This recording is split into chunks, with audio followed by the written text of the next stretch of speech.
मेरा नाम फरियाल है और ये मेरी कज़न है आयशा। हाय। और आज मैं आपको एक कूल सी थिंग दिखाऊंगी। चलिए हम स्टार्ट करते हैं।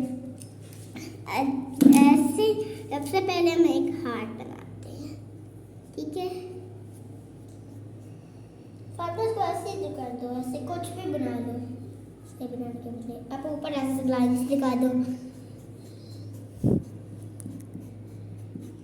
अब हम इसको कलर करते हैं, फिर ऊपर यहाँ पर नहीं, यहाँ पर। अच्छा सॉरी, हमारी गलती होगी एक।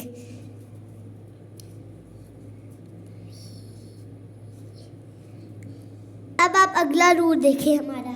अब हम इसको फोल्ड करते हैं, अब हम इसको इधर रखते हैं और जादू होएगा।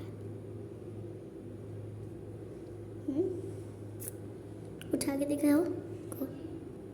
अब ये देखिए, गुड मैजिक। अब ऑफिस देखो